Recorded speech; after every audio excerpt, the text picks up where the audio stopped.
अद्भुत! ऐसा नृत्य मैंने इससे पहले कभी नहीं देखा। वाह! अद्भुत, अति आकर्षणीय। इसे भेंट समझकर स्वीकार कीजिए। लावण्य अमरपाली, अपने इस अवसर पर आकर अपने नृत्य से सबका मन मोह लिया।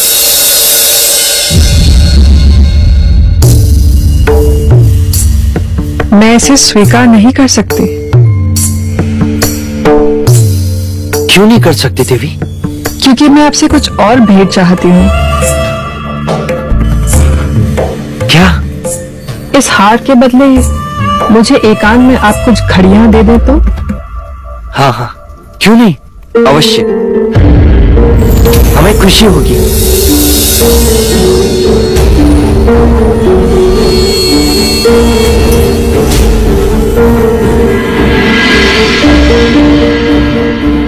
कहिए देवी, कब मिलना चाहेंगे आप? धृष्टता ना हो तो इसी वक्त, एकांत में। अवश्य। लावण्य आम्रपाली से एकांत मंत्रणा की व्यवस्था की जाएगी, जहां केवल आप रहें और मैं, दूजा कोई नहीं।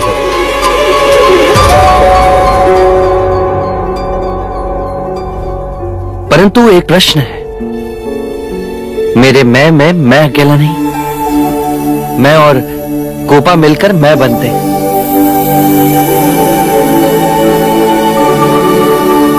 मैं इसका और ये मेरी अर्धांग है।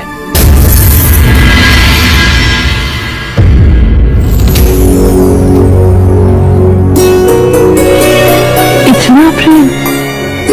हाँ, सारे जग में प्रेम बढ़ना चाहिए और आरंभ अपनों से होना चाहिए। यदि आप प्रेम की भावना समझती हैं, तो कृपया इस माला को स्वीकार करें। आपकी कला अतुलनीय है, लावण्य आम्रपाली।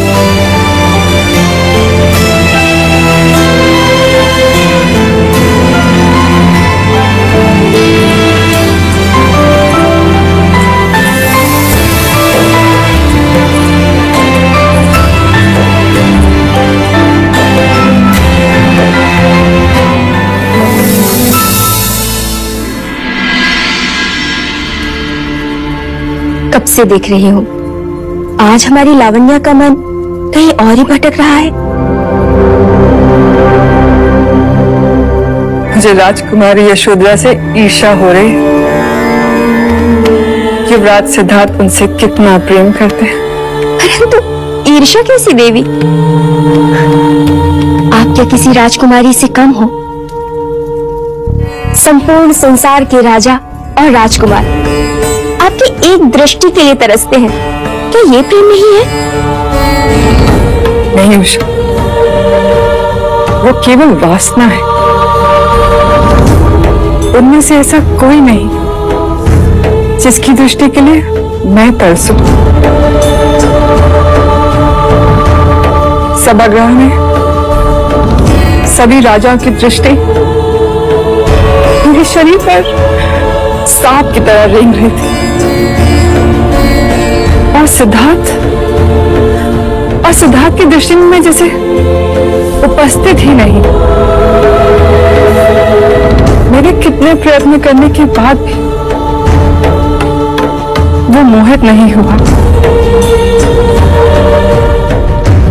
मुनियों की भांति देखता रहा। इसमें दुखी होने की कोई बात नहीं। आप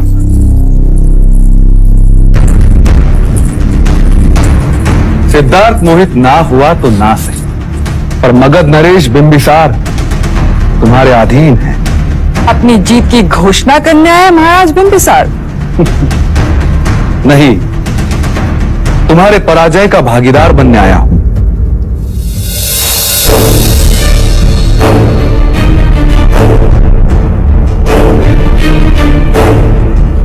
चाहे तुम शर्त भले ही हार गई हो देवी, पर आज से तुम हमारे मगध की सीमा वाले श्रृंगार महल की रानी हो।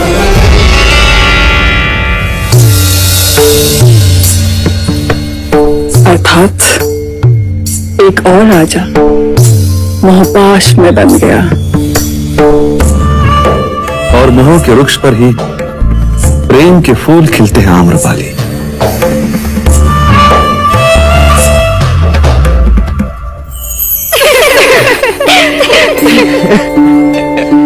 युवराज, आज आपने इस नीरू का सपना तोड़ दिया।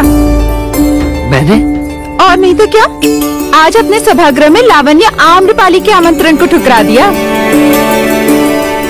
अब मैं यशोधरा की सौत कैसे बनूंगी? नीरू, अब तो एक शब्द नहीं बोलेगी। अरे चलो सभी यहाँ से, रात्रि का दूसरा पहर जो हो चुका है। नंद, आप भी चलिए। नहीं, मैं यही रहूंगा ज्येष्ठ के साथ। अच्छे बच्चे हद नहीं करते। और फिर महादेवी आपकी प्रतीक्षा जो कर रही है, ले जाओ इसे। चलिए नंद, हम भी चले। आओ।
तुम्हारी सहेलियां तुमसे बहुत स्नेह करती हैं।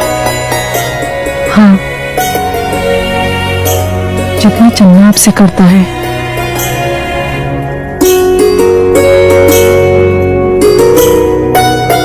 एक प्रश्न पूछूं? मना करूंगी तो मानोगे? नहीं ना?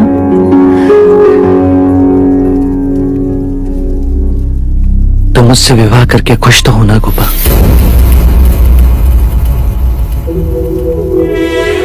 ये कैसा प्रश्न है? जिसके साथ रहने को हर घड़ी मन उत्सुक हो, रात दिन जिसके विचार स्वयं के बारे में भी सोचने ना दे, जहां देखो सिर्फ वही दिखाई दे, सारा रात जिससे स्नेह करता हो और वो तुमसे स्नेह करता हो, तो ऐसे मनुष्य के साथ विवाह करके कोई क्यों खुश ना होगा युवराज?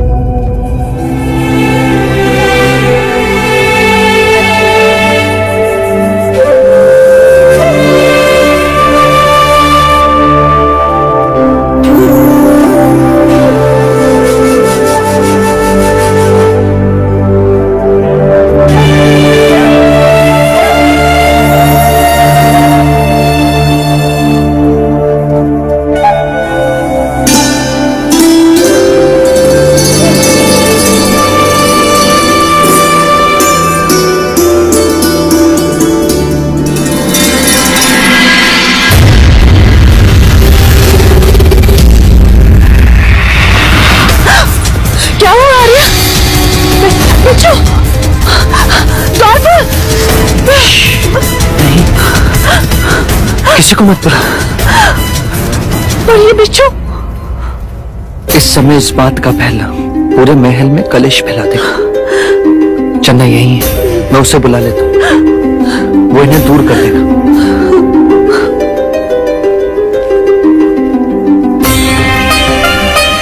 चन्ना,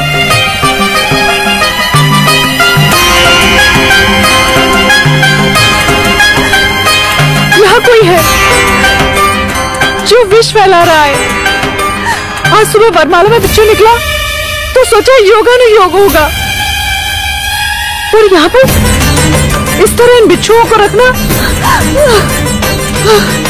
ये एक षड्यंत्र है युवराज, इस महल में कोई है जो हमारे विवाह से खुश नहीं है। कोई है जो हमें साथ नहीं देख सकता। नहीं गोपा, इस महल में हमारा कोई विरोध नहीं, सब हमारे स्नेही है।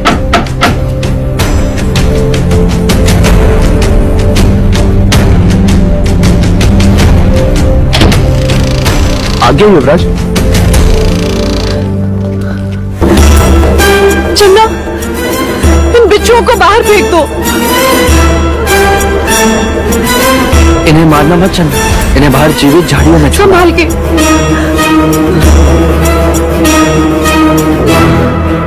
अब कोई भय नहीं। अब मैं इस खंड में नहीं रह सकती, मैं यहाँ नहीं सो सकती। लेकिन गोपा, इस समय हम जाएंगे कहाँ? यदि महल में भी कहीं गए तो सब हमसे प्रश्न करेंगे। आज्ञा हो तो मैं कुछ कहूं? कहो चन्ना। मैंने आप दोनों के लिए कुछ सोचा था। इस संयोग से ये अवसर मिला है, क्या आप दोनों मेरे साथ चलेंगे?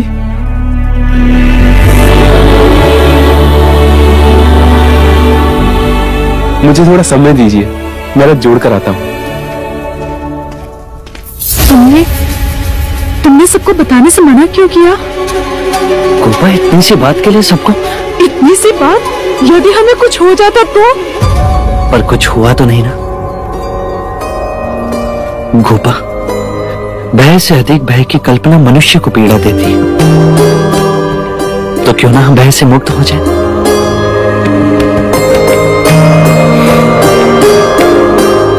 चलो हम इस महल से भाग चलते हैं।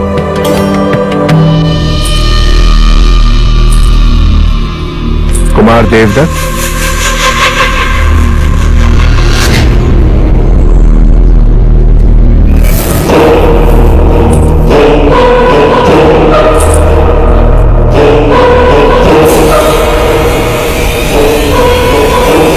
मुद्राएं उठाने से पहले मेरे एक प्रश्न का उत्तर दे कार्निक। क्या कार्य सौंपा था तुझे? राजकुमारी यशोधरा का अपहरण। और तू किसे लेके आया? तो मुझे पता नहीं था कुमार देवदत्त की राजकुमारी की जगह तालाब के पास वो कोई और लड़की बैठी होगी। और मैं भी नहीं जानता कि इस पोटली में मुद्राओं की जगह और क्या है। मैं आपके सारे कार्य कर दूंगा कुमार देवदत्त। अर्थात तू वर्षा ऋतु के जाने के पश्चात खेत को जोतेगा? हाँ, क्या कहा था तूने कार्निक? कि धन के लिए तो तू अपने प्राण भी ले सकता है, यही कहा था ना तूने?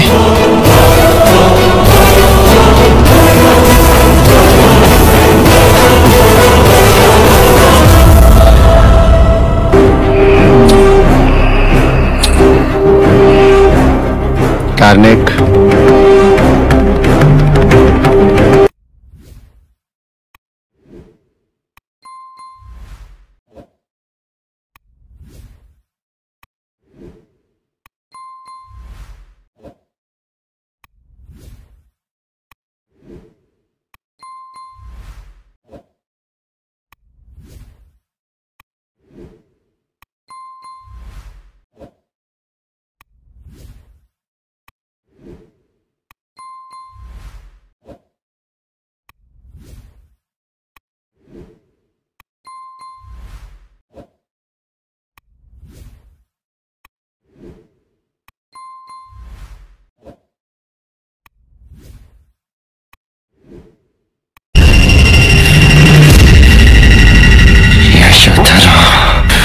यशोधरा,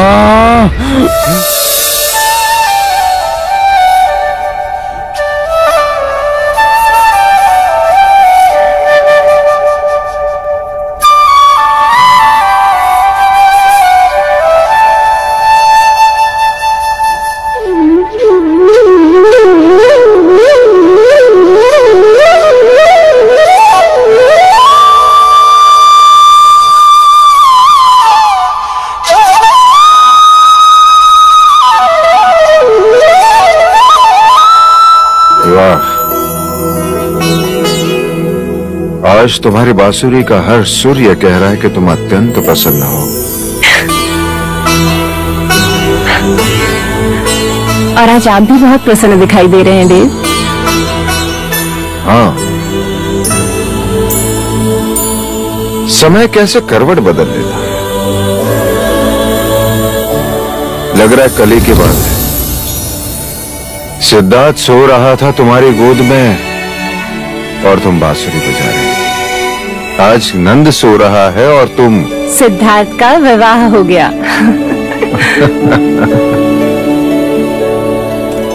हाँ देवी,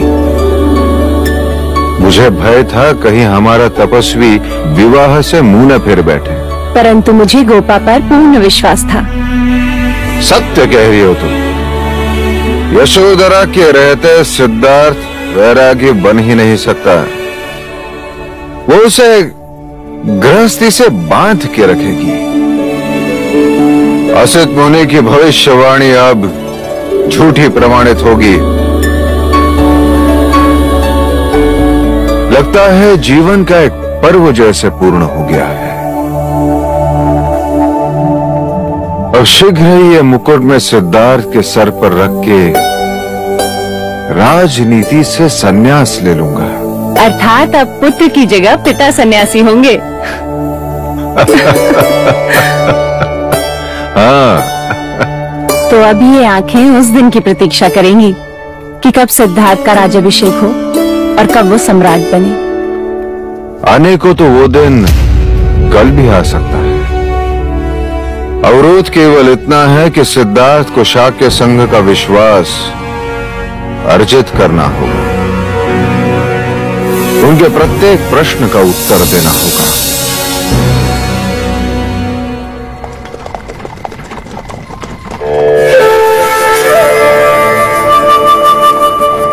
हमें कहाँ ले जा रहे हो चन्ना? ऐसी जगह जो युवराज को बचपन से बहुत पसंद है। कहाँ? बोलो तो मानो। किसी पहाड़ी पर? ना। तो किसी गुफा में? ना। तो तालाब के किनारे।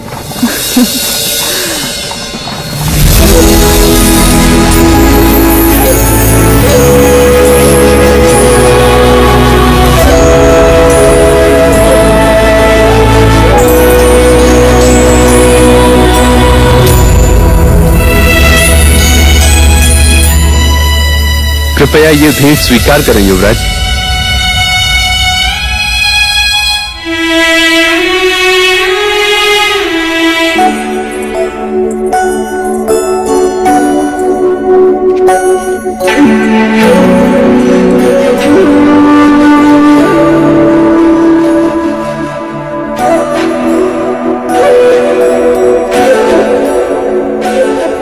तुम्हारे इस उपहार के अमृत इच्छु का विष बुला दिया चंदा।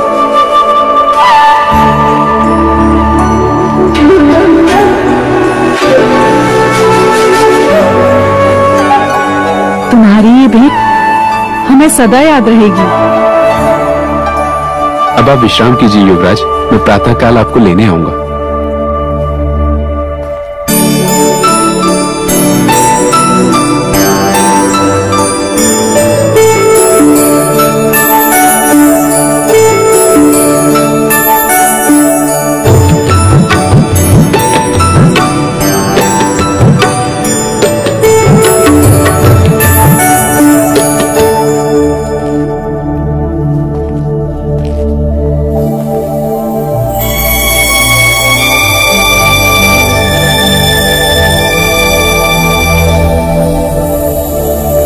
अरे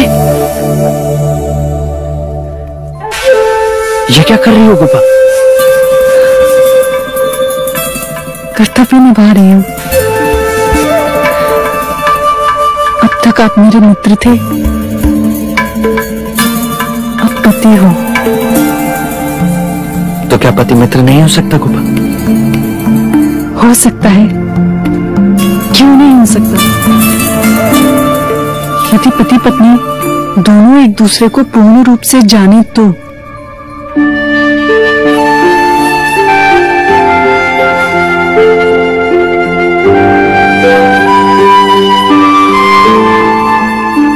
क्या हम एक दूसरे को पूर्ण रूप से नहीं जानते?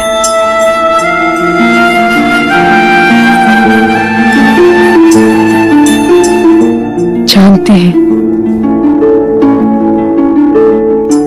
पर उस एक घड़ी के लिए मैं अनजान बन गई थी। कब? जब आपने आम्रपाली की एकांत में मिलने की इच्छा को स्वीकृति दी। वो उसकी कला का उपहार था कुपा। उस घड़ी मेरा आप पर संदेह करना अशोभनीय था। वो तुम्हारे प्रेम की तीव्रता थी कुपा। पर जब आपने ये कहा कि मैं कोपा भी है, तब मैं स्वयं अपनी दृष्टि में ऊंची हो गई। आर्य, कदाचित तुम भूल गई होंगी कि तुमने मुझे 7 जन्मों के लिए बांध लिया है।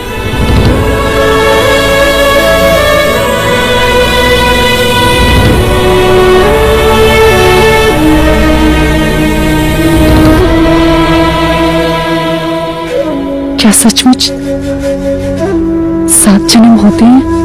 कदाचित गुणीजन तो ऐसा ही कहते हैं। उसके बाद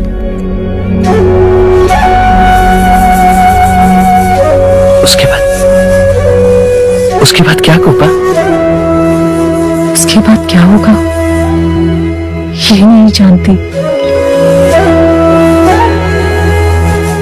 पर 7 घड़ी बाद क्या होगा ये जानती हूँ।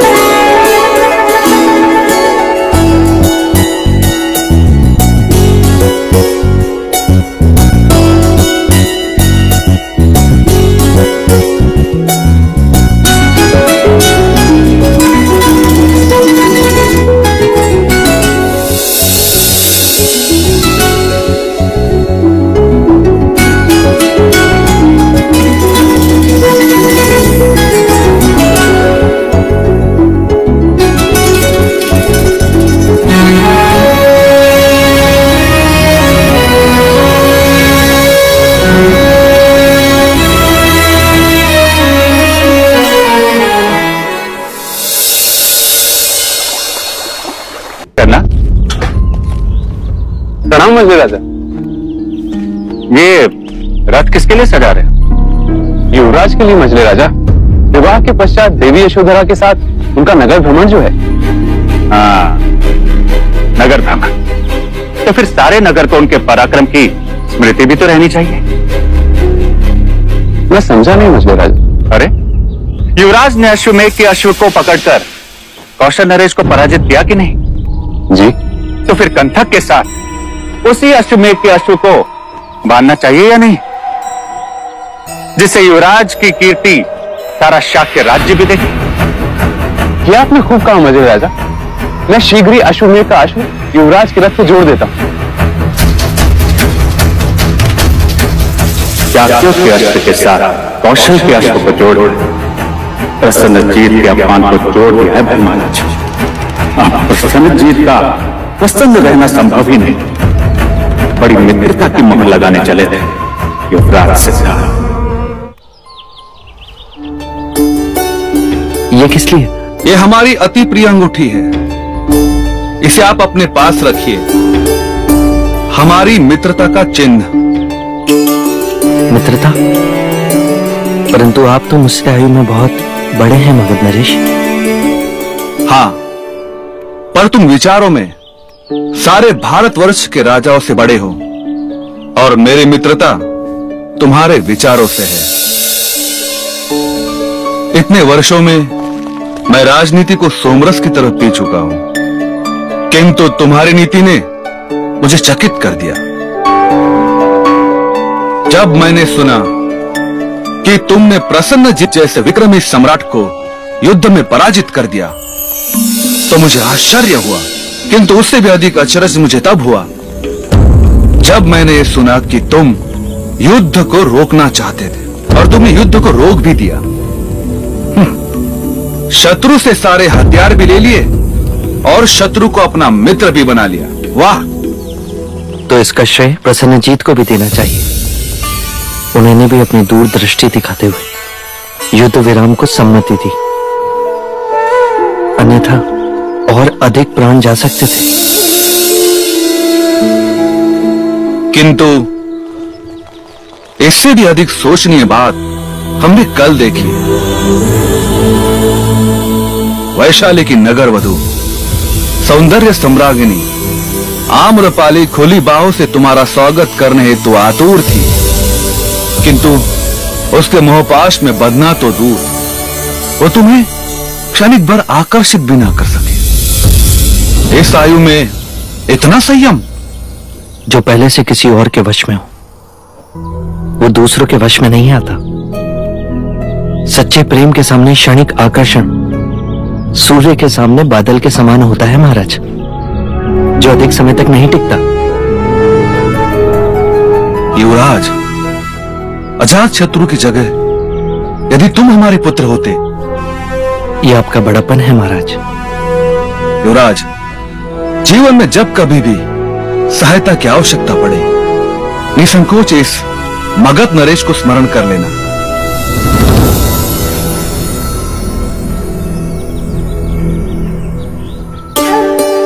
शताय शुभा।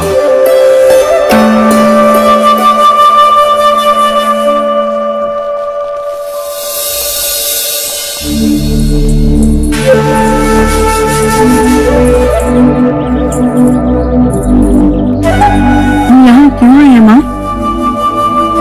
ये पेड़ देख रही है? ये महामाया है। महामाया? महामाया मेरी बड़ी भगिनी, तुम्हारी बड़ी बुआ, महाराज शुद्धोधन की पहली पत्नी और सिद्धार्थ की जन्मदायित्री। इसे प्रणाम करो। दीदी, ये यशोदा है, तुम्हारे सिद्धार्थ की पत्नी।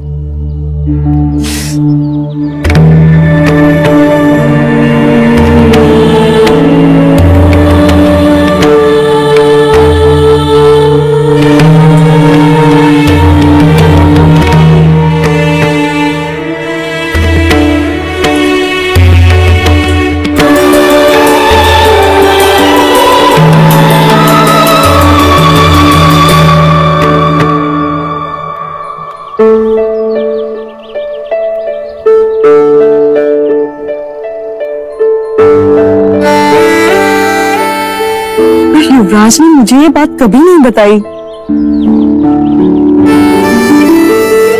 क्योंकि वो स्वयं भी ये बात नहीं जानता। वो तो केवल यही जानता है कि मैं ही उसकी माँ। क्यों छिपाया आपने माँ? क्योंकि महाराज नहीं चाहते थे। ऐसा क्या कारण था? असित मुनि की भविष्यवाणी। चाहे लाख जतन कर ले राजन, तेरा पुत्र सन्यासी ही बनेगा। उन्होंने कहा था कि सिद्धार्थ सन्यासी बनेगा, किंतु महाराज उसे सम्राट बनाना चाहते थे। हमने उसे हर दुख से दूर रखा और ये बात भी छुपाई ताकि उसे दुख ना हो। तो आपने मुझे क्यों बताई? क्योंकि हमारे पश्चात उसका उत्तरदायित्व तुझ पर है यशोधरा। और कभी ये भेद खुल गया तो? यही भय तो हर सांस के साथ जीता है यशो। महादेवी, नगर भ्रमण की सभी तैयारियां हो चुकी हैं।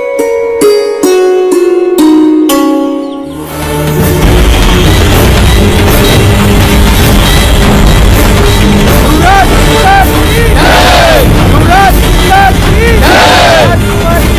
अरे कौशल नरेश, आप खाली हाथ खड़े हैं? ये लीजिए, इन फूलों को बरसाकर आप भी युवराज सिद्धार्थ और यशोधरा को अपना आशीर्वाद दीजिए। राजकुमारी यशोधरा की, राजकुमारी यशोधरा की,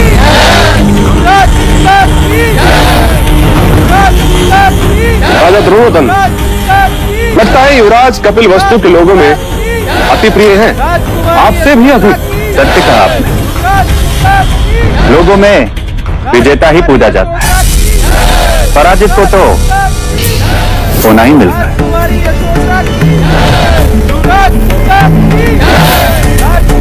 अरे देखिए कौशल नरेश, युवराज के रथ को तो देखिए। आपने अपनी और युवराज की मित्रता की घनिष्ठता देखी। एक और उनका प्रिय अश्वकंठ और दूसरी ओर आपके यज्ञ का अश्व।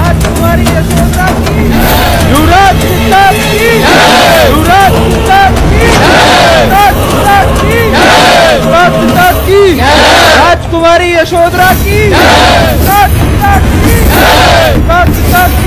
और कोई आवश्यकता हो तो वर्ण कीजिए। प्रणाम।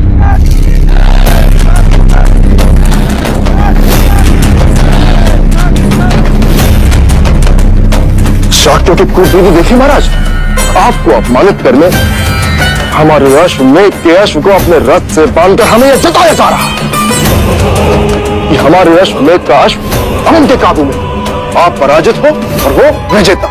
नहीं, ये बात नहीं हो सकती। यही बात है महाराज, विवाह मंडप में मैंने स्वयं महाराज दुर्योधन को दूसरे शाक्य राजाओं से कहते सुना। हमने उसे विवाह का आमंत्रण दिया,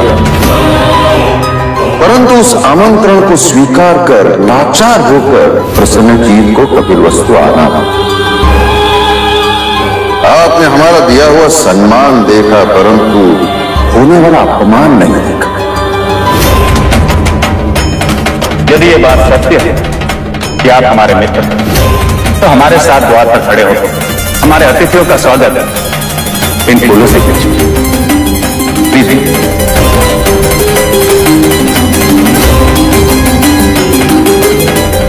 मित्रता की आड़ में इन्होंने मेरी पीठ पर वार किया है। अब इस अपमान का बदला तो शाक्यों को चुकाना ही है। अब हम घड़ी भर भी यहां नहीं रुक सकते, हम शीघ्र ही प्रस्थान करेंगे।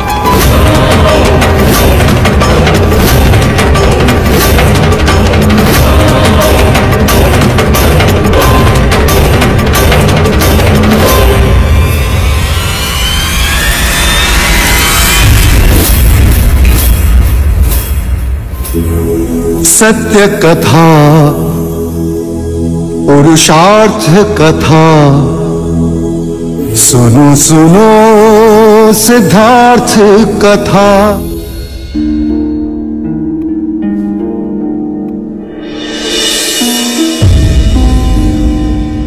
आप?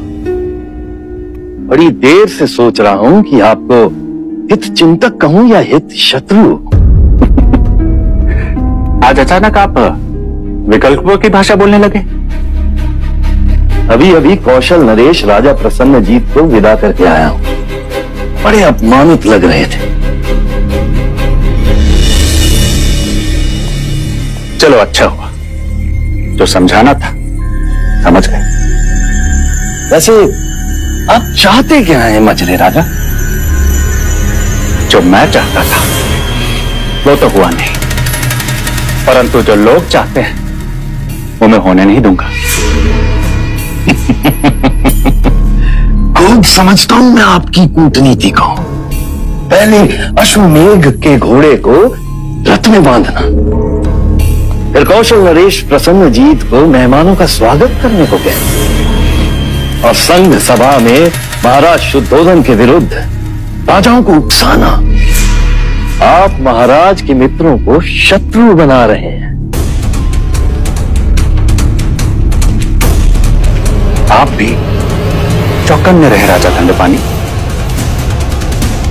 आप भी तो महाराज के मित्र होने का दावा करते हैं, परंतु आपको शत्रु प्रमाणित करने में देरी ना होगी। आप कहना क्या चाहते हैं? सांप की भांति आपके दांत नुकीले तो नहीं, परंतु विष तो उनमें भी भरा है। असत्य बोल के आपने भी युद्ध में अपनी सेना नहीं भेजी थी। राजा द्रोणोदन! क्रोधित न हो राजा दंडपानी। वस्त्र के नीचे सभी नग्न होते हैं। आपकी दृष्टि भी शाक्य सिंहासन पर है और मेरी भी।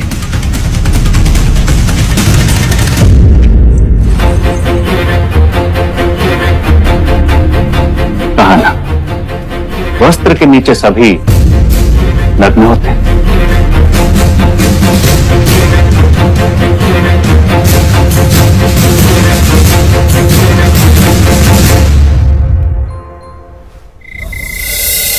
राजा दंडपानी, कुछ और दिनों के लिए रुक जाइए।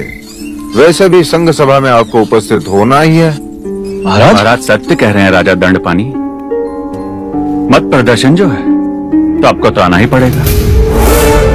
आपका मत हमारे लिए बहुमूल्य है।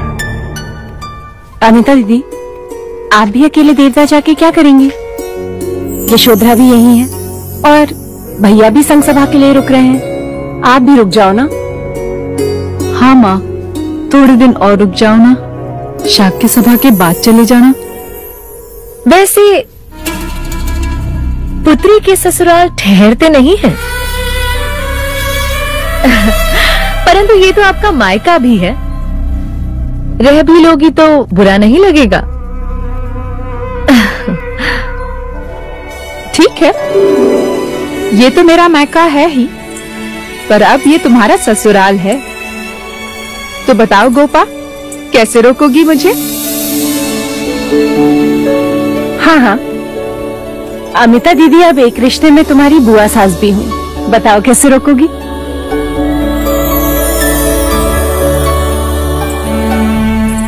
अमिता बुआ जी, आपसे विनती है, जब आप इतने दिनों बाद विवाह में आई हैं, तो कुछ दिन और रुक जाओ, जिससे इस नई वधू को आपकी सेवा का अवसर मिले। अब आप इतना आग्रह कर रही हैं नई वधू, तो हम रुक जाते हैं। देख लो, बस कहने की देर थी ना। हमने इतना कहा, हमारी एक नहीं सुनी। पुत्री के कहते ही चरण रुक गए।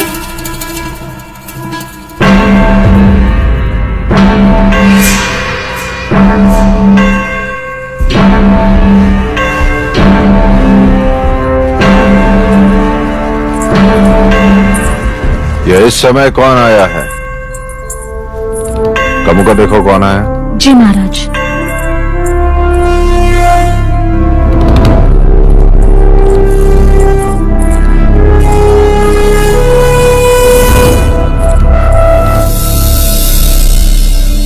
प्रणाम महाराज। मोहिनी इस समय? कहो क्या बात है? क्षमा करिए महाराज, जो इस समय आना पड़ा।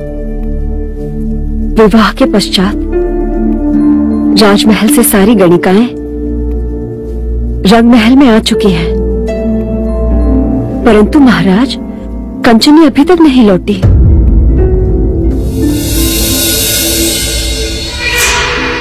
हमने उसे हर जगह ढूंढने की कोशिश की, परंतु वो कहीं नहीं मिली।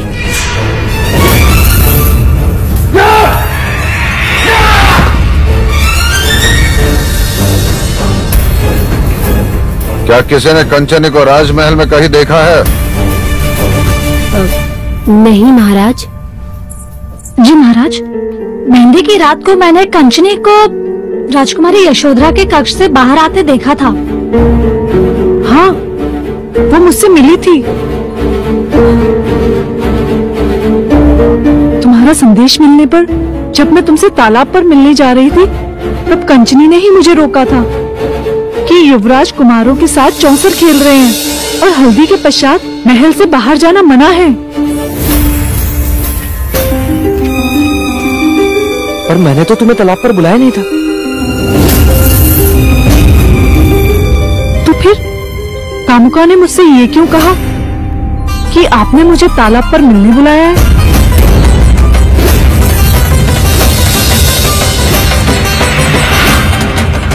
पिताजी मैंने तो कामुका से ऐसा कुछ नहीं कहा। कामुका, क्या तुमने ये संदेश यशोधरा को दिया था?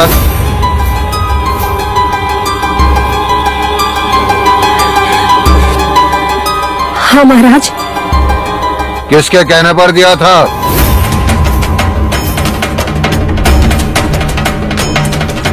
बताओ कामुका, किसके कहने पर किया तुमने ऐसा?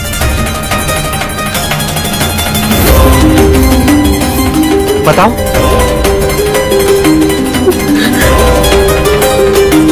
कंचनी,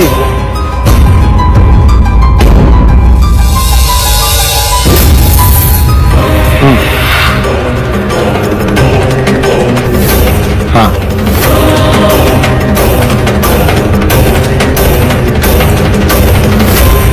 कंचनी के कहने पे। तुम कैसे जानते हो? जब कंचनी कामुका को संदेश देने का काम सौंप रही थी, उस समय मैं वहां उपस्थित था। कंचनी मेरी सेवा में थी। हाँ हाँ। पर ज्येष्ठ, ऐसा झूठा संदेश कंचनी ने कामुका को क्यों दिया? ये मैं कैसे जान सकता हूं महाराज? उस दिन भी उसी ने मुझे रोका था और मेरी चुनर धुलवाने की बात कहकर वो उसे अपने साथ ले गई थी। पर उसने ऐसा क्यों किया? अब इस प्रश्न का उत्तर तो कंचनी ही दे सकती है ना? अनुज, सेनापति से कहो कि रंग महल की गणिका कंचनी को हमारे सामने उपस्थित करें। अवश्य भाई महाराज।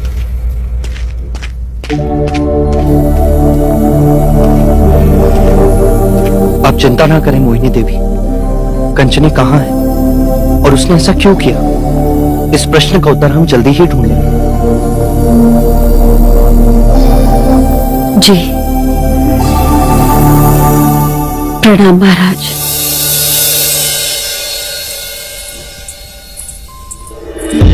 महाराज, अब इन प्रश्नों के उत्तर तो कंचनी की राख से पूछना। जीवन में कुछ प्रश्न निरुत्तर होते हैं सिद्धार्थ, निरुत्तर। और अब कंचनी भी इनमें से एक प्रश्न है।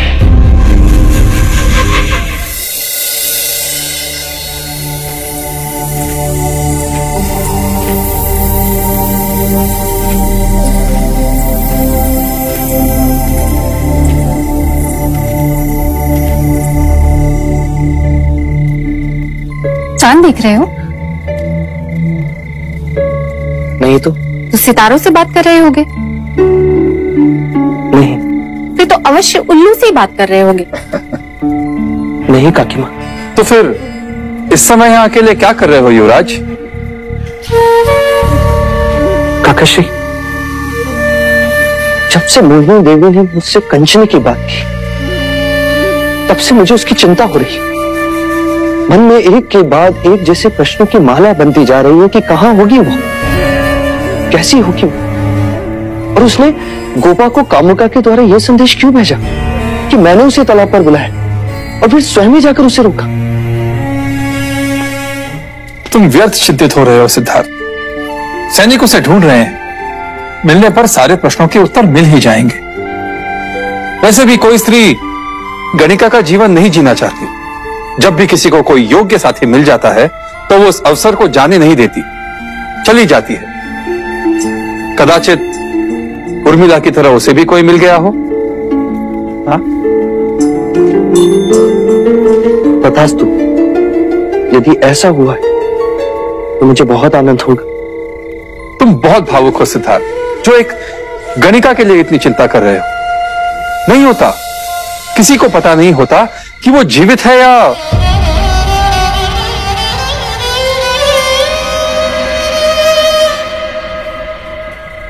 और रात्रि के इस प्रहर तो वर को वधू के पास होना चाहिए।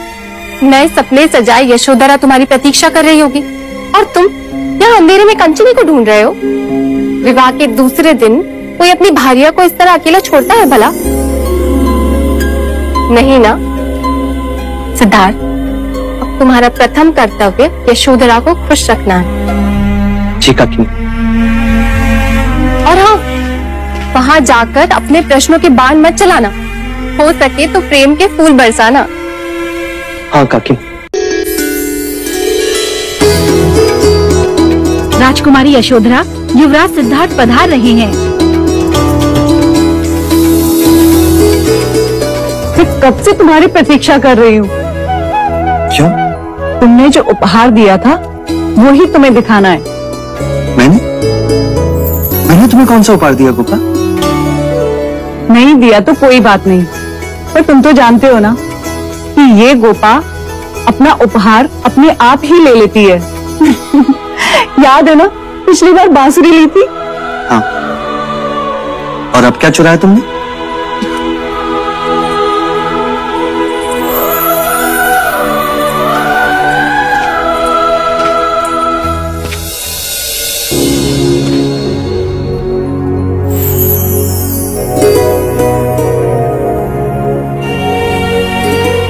अब कहो, तुमने इसमें रंग कब भरे?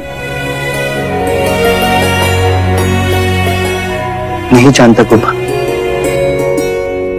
कदाचित तुम्हारी याद मुझे इस मूर्ति के पास ले गई होगी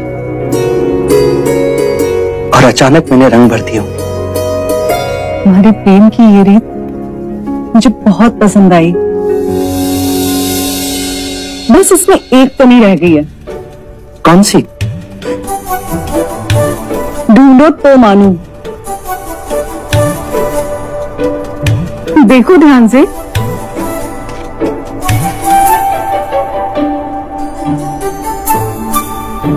मान लो कि आज तुम्हारी दृष्टि की कसौटी है।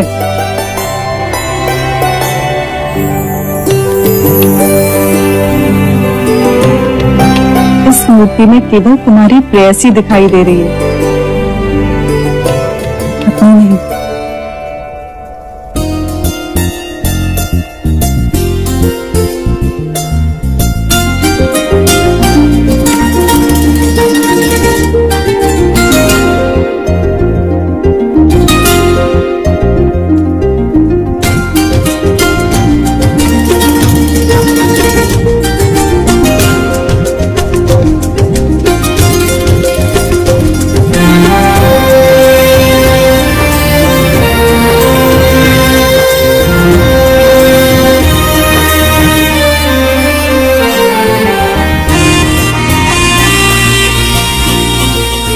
मांग में सिंदूर भरने का अर्थ स्त्री के जीवन को खुशियों से भर देना। ये सिंदूर हर दिन हर घड़ी स्त्री को विवाह के उस पल की याद दिलाता है जो उसके जीवन की सर्वोच्च घड़ी होती है। तुम दृष्टि की इस कसौटी में उत्तीर्ण हुए युवराज।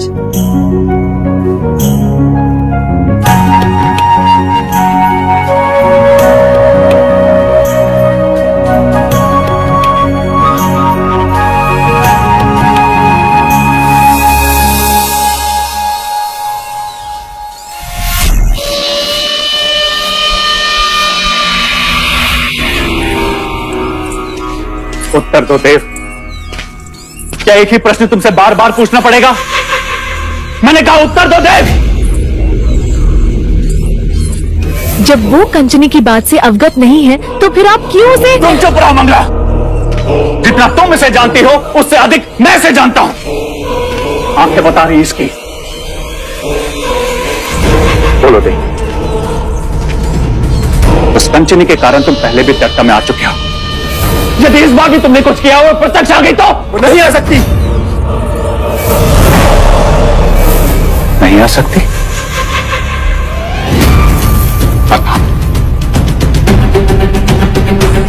प्रत्यक्ष वो आते हैं जो जीवित होते हैं। मार दिया मैंने उसे।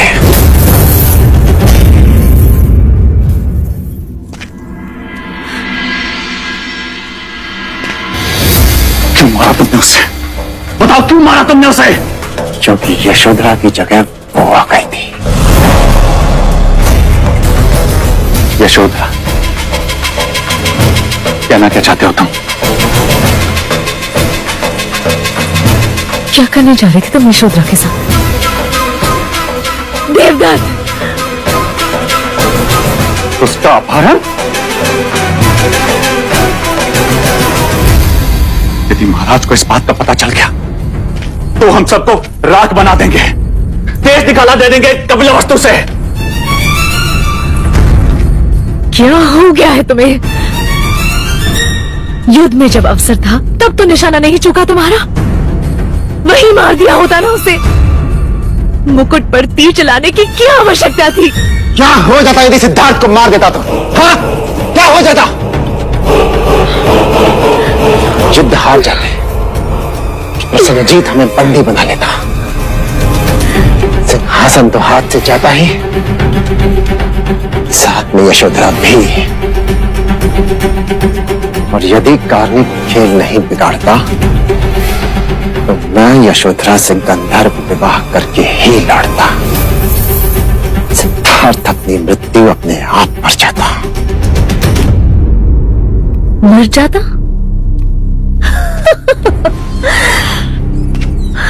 अपने भाग्य में अमरता लिखवा कर आया है वो। क्या कुछ नहीं किया? फूलों में बिच्छू छिपाए, बच गया। सुहाग के सेज पर बिच्छू बिछाए, फिर बच गया। इतने वर्षों से आप दोनों केवल प्रयत्न ही तो करके आए हैं, किंतु परिणाम क्या? केवल अंधकार और कुछ नहीं,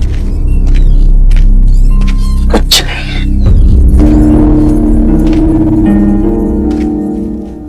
पर उसी अंधकार में एक मार्ग दिख रहा है। कैसा मार्ग? संन्यास का मार्ग।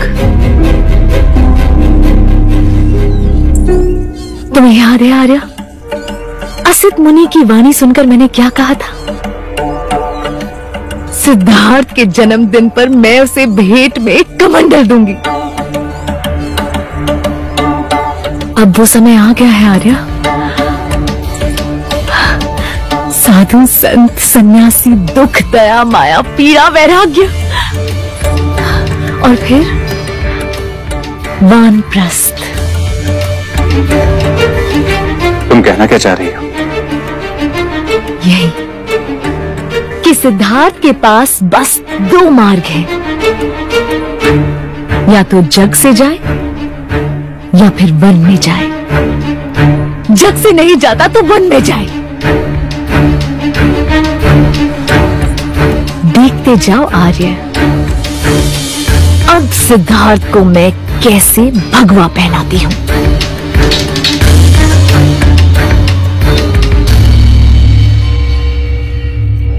ये देखो सिद्धार्थ, ये है 7 खंडीय आवास, ये है 9 खंडीय आवास और ये 12 खंडीय आवास।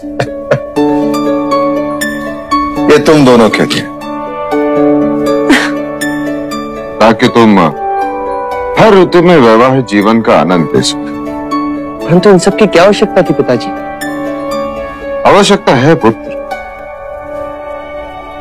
नई गृहस्थी में एक दूसरे को समझने के लिए अवकाश चाहिए। तो फिर पिताजी, मैं और गोपा इन आवासों से दूर ऐसे शांत स्थान पर जाना चाहेंगे जहां प्रकृति का आवास हो, जो निसर्ग के समीप।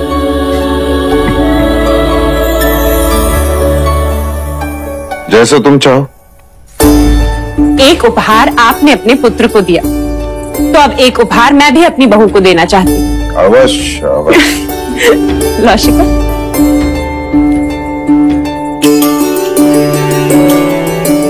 ये क्या है माँ? ये सूत्र कुलगुरु ने तुम्हें पुत्र रत्न प्राप्ति के लिए दिया है। इसे विवाहिता की बाईं हाथ की कलाई में बांधा जाता है। कहते हैं जिस दिन संतान का आगमन संभव हो जाता है, ये सूत्र अपने आप छूट जाता है। माँ, क्या तुम सचमुच इन सब बातों पर विश्वास रखती हो? विश्वास एक परंपरा है सिद्धार्थ, और हमें उन नियमों का मान रखना चाहिए। परंतु समय के साथ उनमें परिवर्तन होने चाहिए। क्षमा करें माँ, पर कहते हैं हमारे पूर्वज जंगलों में रहते थे, निर्वस्त्र घूमते थे, पर हम सब तो वस्त्र पहनते हैं। वो पेड़ों और गुफाओं में सोते थे, हमने हमारे सोने के लिए आवास बनाए। वो शिकार करते थे, हम धान उगाते। परिवर्तन तो सब जगह है, तो नियमों में क्यों नहीं? सिद्धार्थ, कुछ बातें ईश्वरीय होती हैं, उन्हें बदलना ठीक नहीं। यही तो प्रश्न है कि मैंने केवल ईश्वरीय बातें सुनी।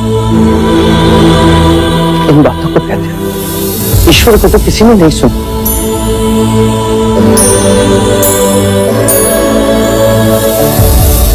भाई महाराज, संघ सभा का समय हो गया है। अनुज, चलो सुधा।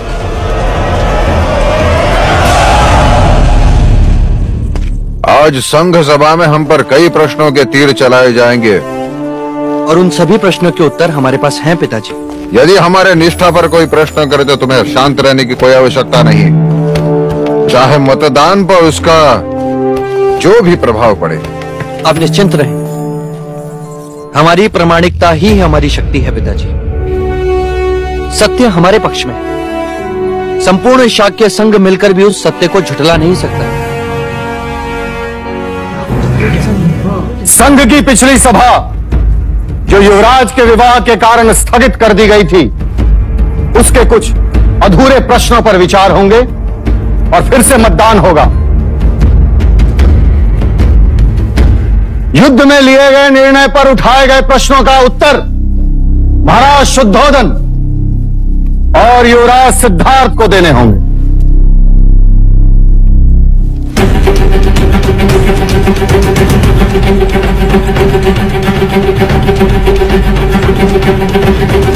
भाई महाराज, आप प्रश्नों के उत्तर हमें देने तो अध्यक्ष के स्थान पर बैठने का अधिकार हमारा कैसे हो सकता है?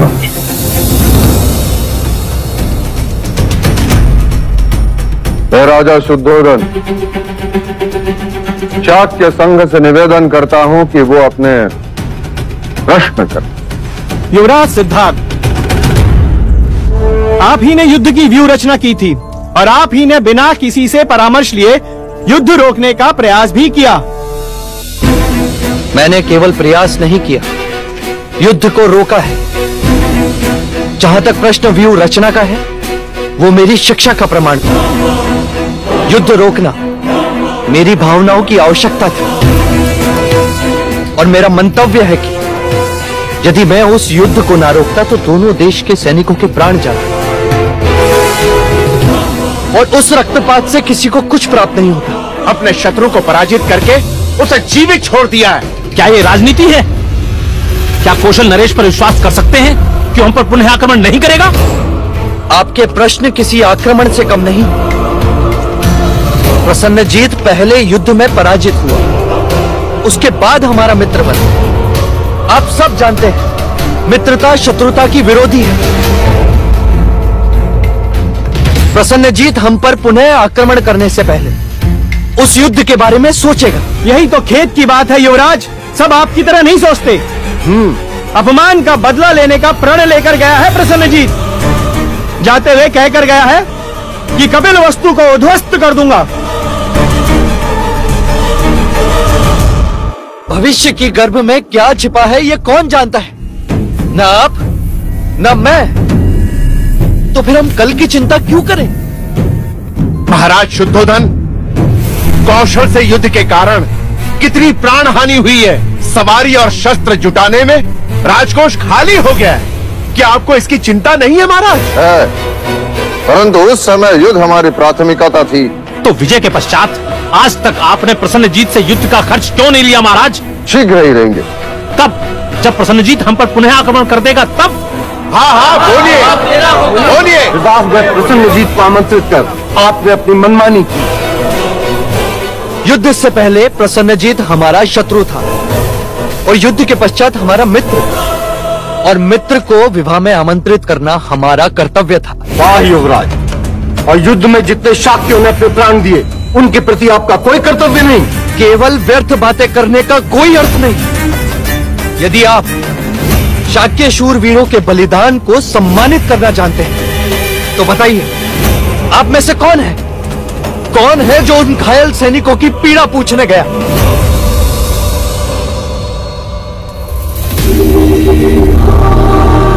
होठों की भाप से चूल्हे नहीं जलते, अपाहिजों का जीवन नहीं चलता, केवल आपकी जिह्वा चलती है। और यह बात मैंने पहले भी कही है और आज भी कहता हूं, युद्ध केवल रणभूमि में नहीं लड़े जाते, युद्ध पश्चात उन घायल सैनिकों के घरों में युद्ध लड़े जाते हैं। आप तो केवल इस तलवार का रक्त पहुंचकर अपनी विजय की गाथा का शौर्यगान करते हैं, लेकिन वो अपाहिज, वो निराधार अपना जीवन अंधेरे में व्यतीत करते हैं। कुछ सुध है आपको इस बात की? युद्ध हम भी नहीं चाहते, परंतु कोई हम पर आक्रमण करेगा तो तलवार म्यान से निकालनी ही पड़ती है। सुरक्षा के लिए, शांति के लिए, अपने देश की रक्षा के लिए। हाँ हाँ अवश्य।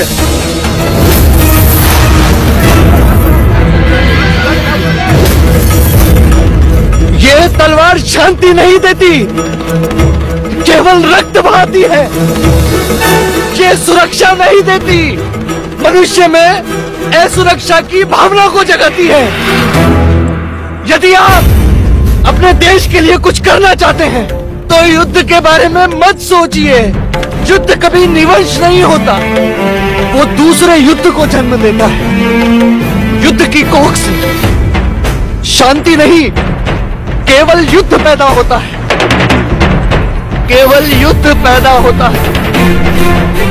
आज मैं संघ से प्रार्थना करते हुए यही कहना चाहता हूं कि मैं हमेशा शांति का साथ दूंगा, चाहे युद्ध लड़ने वाले मेरे साथ हों या नहीं।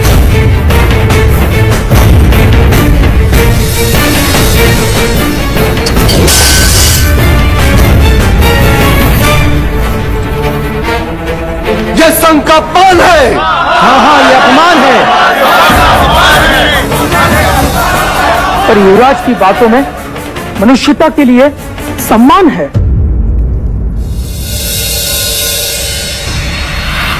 आप सब ने महाराज और युवराज के मंतव्य को जान लिया। अब अविश्वास के लिए मत प्रदर्शित होंगे।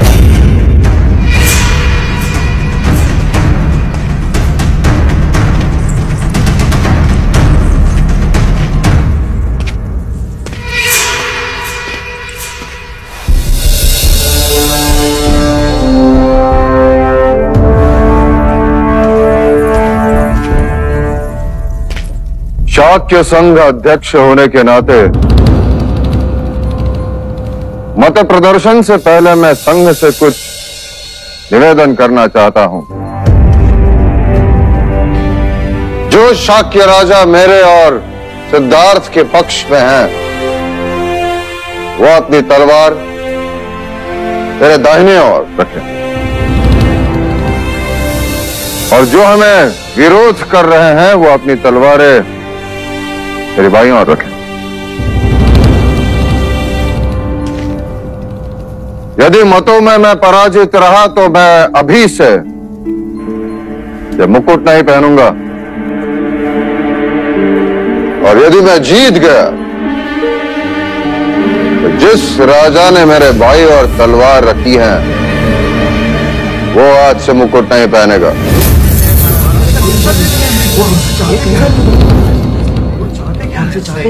शाक्य राजाओं से मेरी विनती है कि वो अपने मतों का प्रदर्शन करें।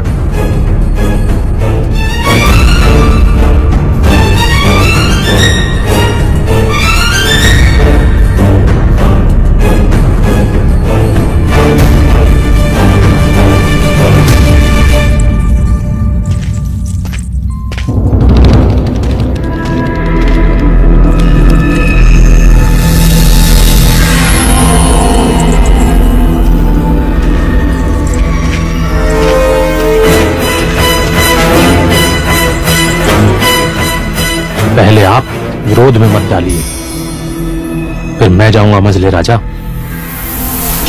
अनुज द्रोणोदन,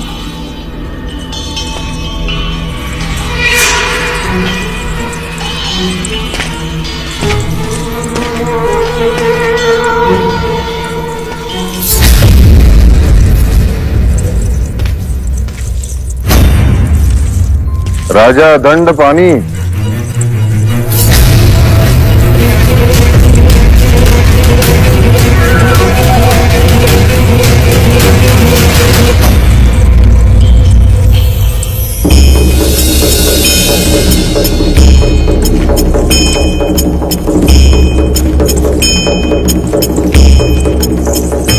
अब आप लोग क्या विचार कर रहे हैं?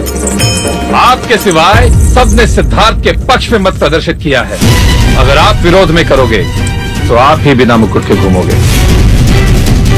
यह सभा अब आपके लिए नहीं रुक सकती।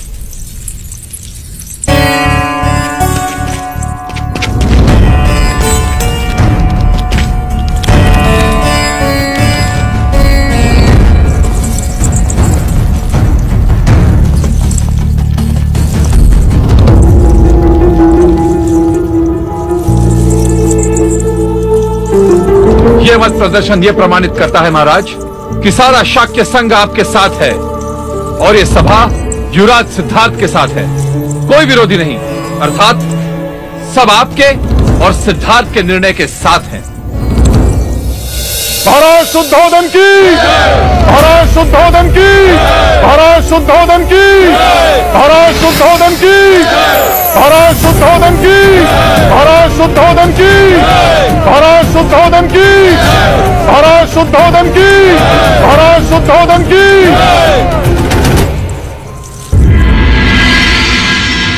महाराज जी, ये काढ़ा पीछे पीछे।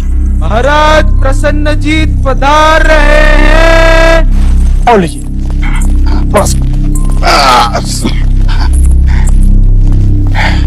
आपने हमें बुलाया, वो कल की बात थी। तुम आ जा रहे हो।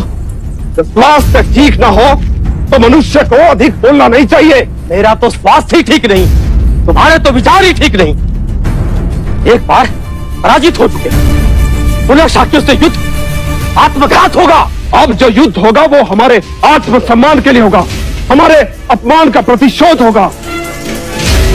मित्र बनाकर उन्होंने हमारी पीठ पर वार किया। प्रसन्नजीत, प्रतिशोध के लिए युद्ध करना मनुष्य की बुद्धिमानी नहीं है।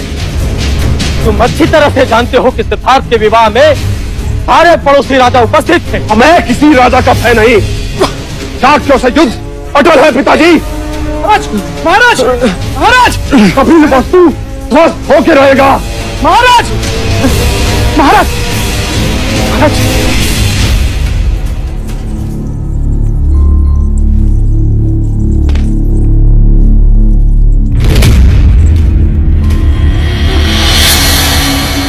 आपके रोकने से युद्ध टलेगा नहीं।